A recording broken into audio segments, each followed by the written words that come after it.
তিনটা যুবক ছেলে এক গ্রামের রাস্তা দিয়ে নেশাগ্রস্ত অবস্থায় হেঁটে যাচ্ছিল। ওই রাস্তার পাশেই ছিল একটি পুরনো পারিবারিক কবরস্থান। তাদের তিনজনের মধ্যে এক ছেলে বলে উঠল, চল আজকে কবরস্থানের ভিতরে আড্ডা দিব।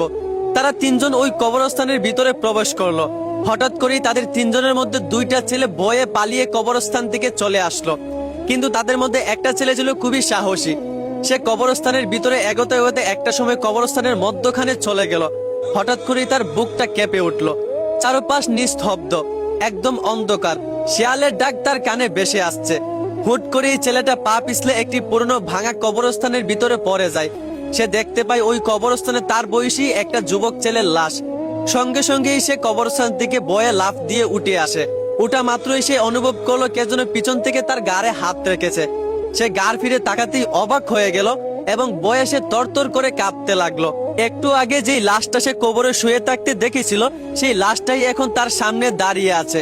ভয়ঙ্কর এক চেহারা, পেট ফেটে অবিরত মদ বের হচ্ছে। ছেলেটা ভয়ে কাঁপতে কাঁপতে জিজ্ঞেস করলো, তুমি কে? লাশটা বলল, আমি তোমার মতোই কোনো এক যুবক, তবে আমি আর বেঁচে নেই। ছেলেটা আরো ভয় পেয়ে জিজ্ঞেস করলো, তোমার এই অবস্থা কেন?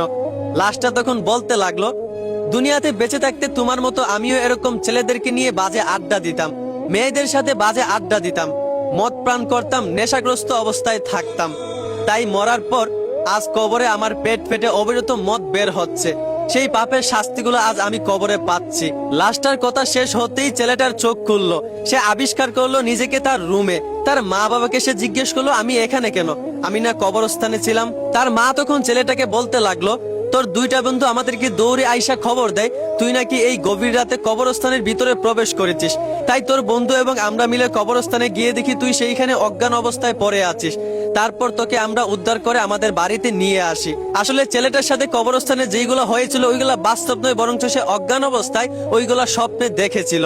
তারপর থেকেই ছেলেটার নেশা ছেড়ে দিয়ে বন্ধুদের বাজে আড্ডা ছেড়ে দেয়, আল্লাহর পথে ফিরে আসে।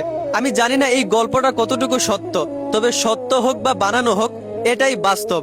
দুনিয়াতে যা পাপ করবেন অবশ্যই কবরে সেই পাপের শাস্তি পেতে হবে। এই জন্যই বলি আমার যুবক ভাই, ভালোর পথে চলতে পারেন আর না পারেন, অন্তত খারাপ পথ ছেড়ে দেন, অন্তত নেশা ছেড়ে দেন।